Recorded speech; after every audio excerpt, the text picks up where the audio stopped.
এই পৃথিবীতে কত অদ্ভুত ব্যাপার ঘটে, যুক্তির কষ্টিপাথরে তার সবকিছুই কি নিরীক্ষিত হয়? কখনো কখনো আমরা সব যুক্তিকে ছাপিয়ে আমাদের বিশ্বাসকে আঁকড়ে ধরে বাঁচি। এই বিশ্বাস আমাদের আশা দেখায়, নতুন ভোরের অপেক্ষা করতে শেখায়।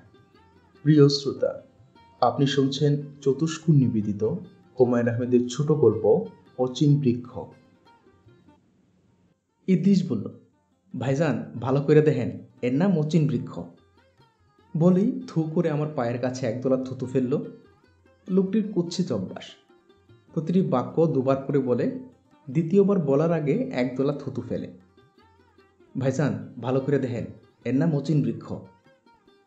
অচিন পাখির কথা গানের মধ্যে প্রায়ই থাকে, আমি অচিন বৃক্ষের কথা এই প্রথম শুনলাম এবং দেখলাম। মজার ব্যাপার হচ্ছে, এরা সবাই বৃক্ষ শব্দটা উচ্চারণ করছে শুদ্ধভাবে। তৎসম শব্দের উচ্চারণে কোনো গণ্ডগোল হচ্ছে না। অচিন বৃক্ষ বলে অচিন গাছও বলতে পারত, তা বলছে না। সম্ভবত গাছ বললে এর মর্যাদা পুরোপুরি রক্ষিত হয় না। ইদ্রিস বলল, ভালো করে দেখেন ভাইজান, ত্রিভুবনে এই বৃক্ষ নাই। তাই নাকি? যে ত্রিভুবনে নাই। ত্রিভুবনে এই গাছ নাই শুনেও আমি তেমন চমৎকৃত হলাম না। গ্রামের মানুষের কাছে ত্রিভুবন জায়গাটা খুব বিশাল নয়। এদের ত্রিভুবন হচ্ছে আশপাশের ৮-১০টা গ্রাম, হয়তো আশপাশে এরকম গাছ নাই। কেমন দেখতেছেন ভাইজান? ভালো। এরকম গাছ আগে কোনোদিন দেখছেন? না। ইদ্রিস বড়ই খুশি হলো, থু করে বড় একদলা থুতু ফেলে খুশির প্রকাশ ঘটালো। বড়ই আচানক। কি বলেন ভাইজান? আচানক তো বটেই। ইদ্রিস এবার হেসেই ফেলল। পান খাওয়া লাল দাঁত প্রায় সবকটা বের হয়ে এলো। আমি মনে মনে বললাম, কি যন্ত্রণা! এই অচিন বৃক্ষ দেখার জন্য আমাকে মাইলের উপরে হাঁটতে হয়েছে। বর্ষা কবলিত গ্রামে ২ মাইল হাঁটা যে কী জিনিস, যারা কোনোদিন হাঁটেননি তারা বুঝতে পারবেন না। জুতা খুলে খালি পায়ে হাঁটতে হয়েছে। হুকর্মের জীবাণু যে শরীরে ঢুকে গেছে সে বিষয়ে আমি পুরোপুরি নিশ্চিত। ঘাসটা দেখতেছেন কেমন, গন্ধেই ভাইজান? আমি দীর্ঘ নিঃশ্বাস ফেললাম। এরা শুধু গাছ দেখিয়ে খুশি নয়, প্রশংসাসূচক কিছু শুনতেও চায়। আমি কোনো বৃক্ষপ্রেমিক নই, সব গাছ আমার কাছে একরকম মনে হয়। আশপাশে মানুষদের আমি চিনি না, গাছ চিনব কী করে? মানুষজন তাও কথা বলে নিজেদের পরিচিত করার চেষ্টা করে, গাছেরা তেমন কিছুই করে না। অচিন বৃক্ষ কেমন দেখলেন ভাইজান? আমি ভালো করে দেখলাম, মাঝারি সাইজের কাঁঠাল গাছের মতো উঁচু, পাতাগুলো তেঁতুল গাছের মতো ছোট ছোট, গাছের কাণ্ড পাইন গাছের কাণ্ডের মতো মসৃণ। গাছ প্রসঙ্গে কিছু না বললে ভালো দেখায় না বলেই বললাম, ফুল হয়? ইদ্রিস কথা বলার আগেই পাশে দাঁড়ানো রোগা লোকটা বলল, যে না, ফুল ফুটনের টাইম হয় নাই, টাইম হইলেই ফুটব। এই গাছে ফুল আসতে মেলা টাইম লাগে।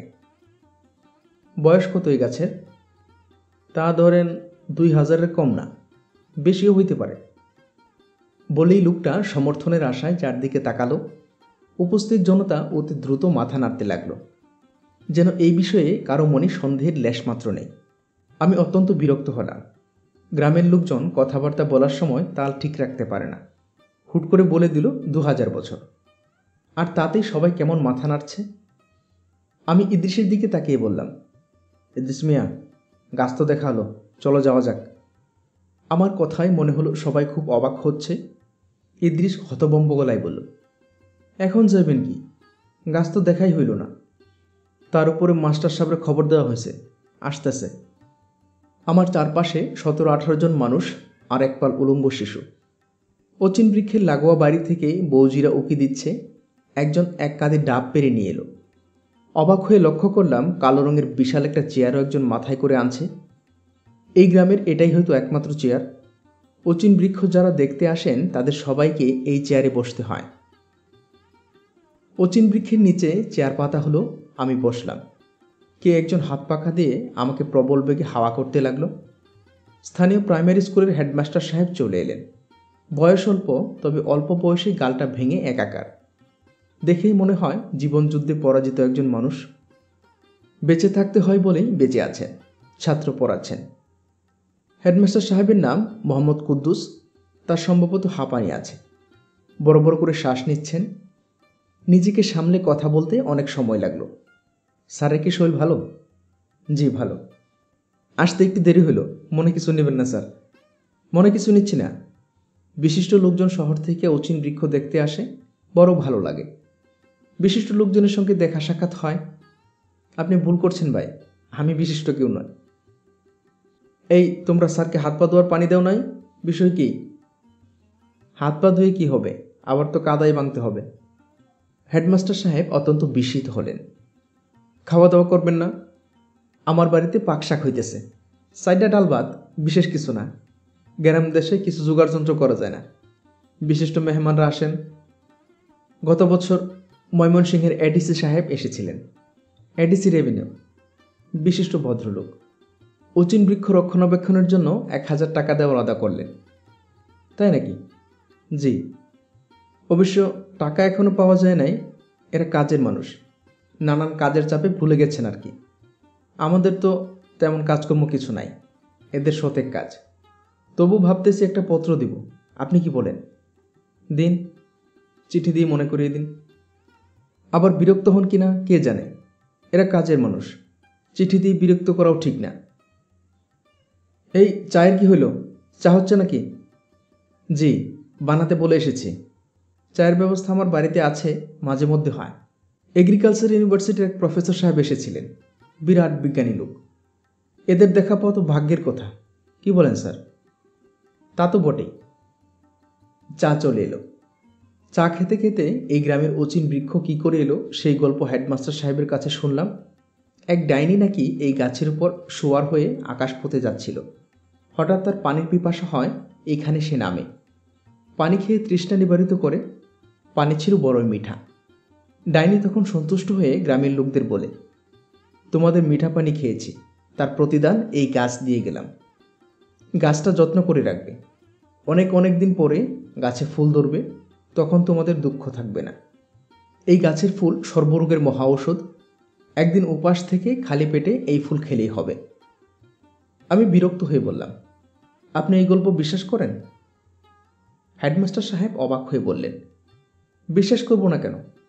বিশ্বাস না করার তো কিছু নাই।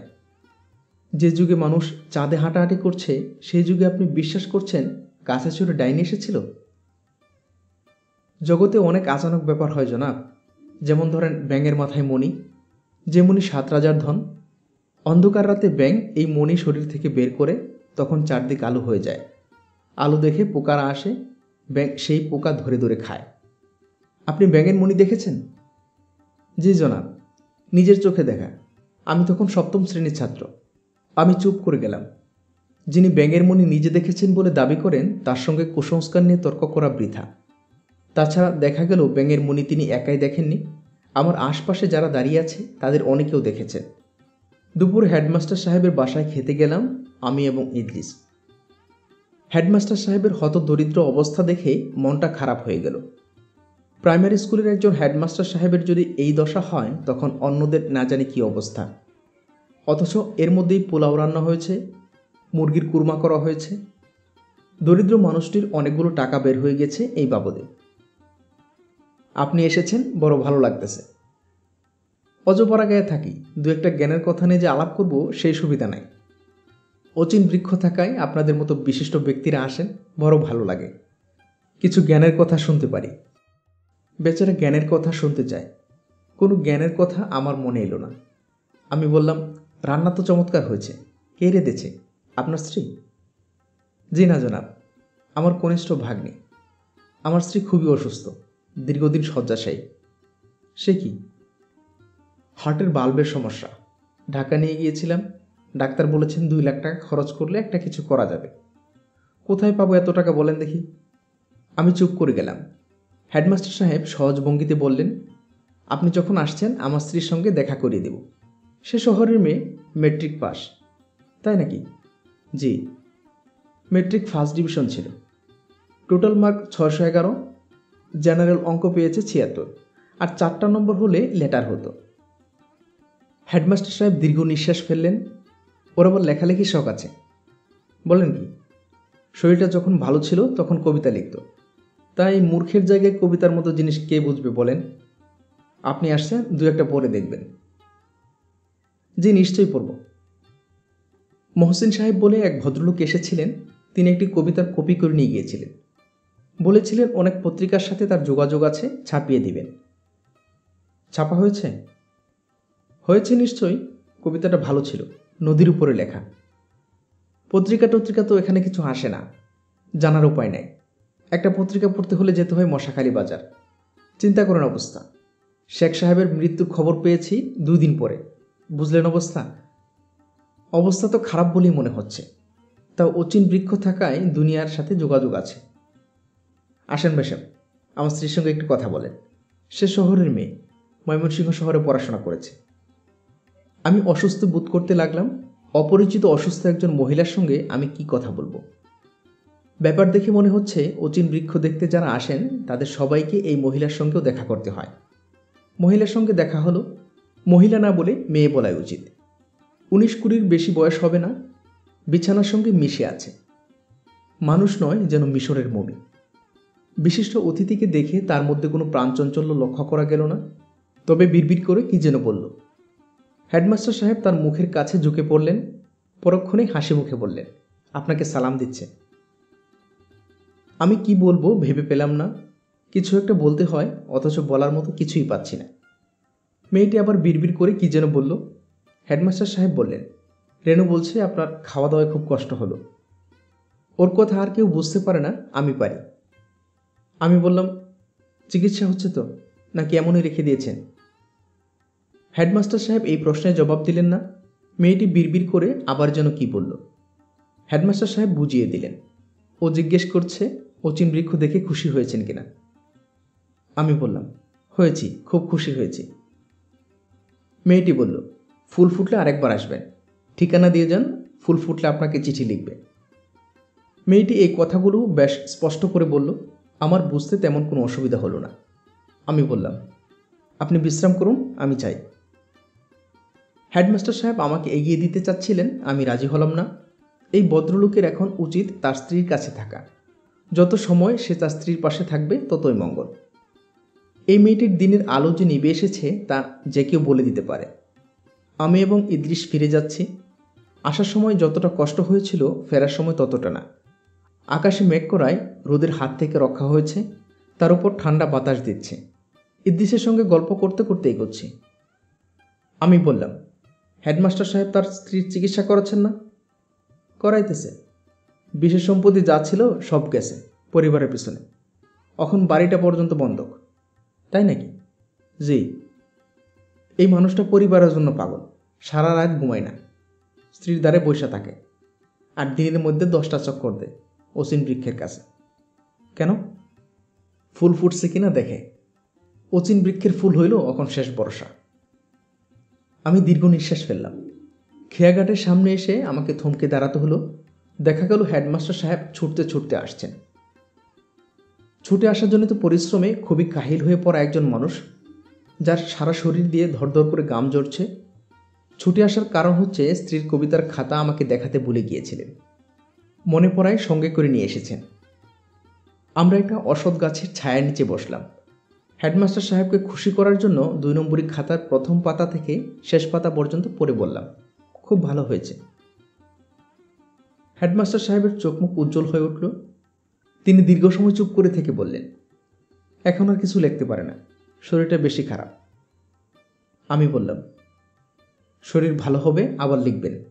অচিন বৃক্ষের ফুল ফুটারও বেশি বাকি নাই। ফুল ফুটার আগে পচা শেওলার গন্ধ ছাড়ার কথা, গাছ সেই গন্ধ ছাড়া শুরু করেছে। আর কেউ সেই গন্ধ পায় না, আমি পাই। আমি গভীর মমতায় ভদ্রলোকের দিকে তাকিয়ে রইলাম। তিনি ইতস্তত করে বললেন, প্রথম কবিতাটা আরেকবার পড়েন স্যার, প্রথম কবিতাটার একটা ইতিহাস আছে।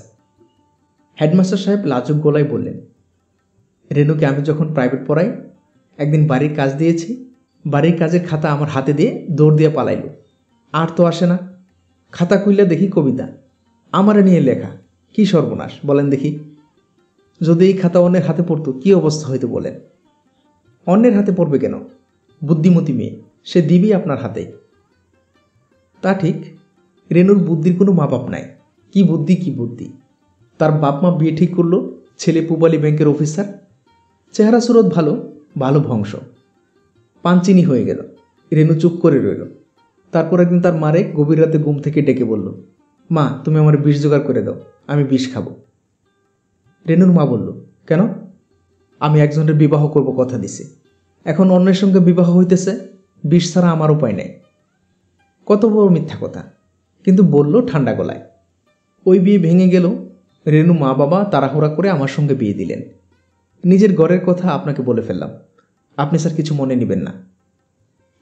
আমি কিছু মনে করিনি, সবাইরে বলি, বলতে ভালো লাগে। হেডমাস্টারের চোখ চকচক করতে লাগলো। আমি বললাম, আপনি ভাববেন আপনার স্ত্রী আবার সুস্থ হয়ে উঠবেন। তিনি জড়ানো গলায় বললেন, একটু দোয়া করবেন স্যার, ফুলটা যেন তাড়াতাড়ি ফুটে।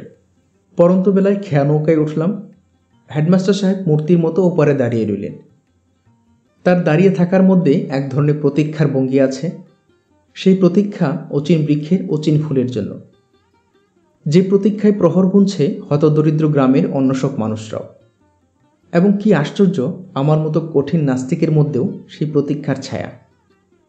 নদী পার হতে হতে আমার কেবলই মনে হচ্ছে, আহা ফুটুক, অচিন বৃক্ষে একটি ফুল হলেও ফুটুক। কত রহস্যময় ঘটনাই তো এই পৃথিবীতে ঘটে, তার সঙ্গে যুক্ত হোক আরও একটি। হেডমাস্টার সাহেব পাড়ে দাঁড়িয়ে হাত নাড়ছেন। তার হাতে হাতির ছবি আঁকা 2 নম্বরে একটা কবিতার খাতা। দূর থেকে কেন জানি তাকে অচিন বৃক্ষের মতো লাগছে। হাতগুলি যেন অচিন বৃক্ষের শাখা, বাতাস পেয়ে দুলছে। প্রিয় শ্রোতা, এতক্ষণ শুনলেন হুমায়ুন আহমেদের ছোট গল্প অচিন বৃক্ষ।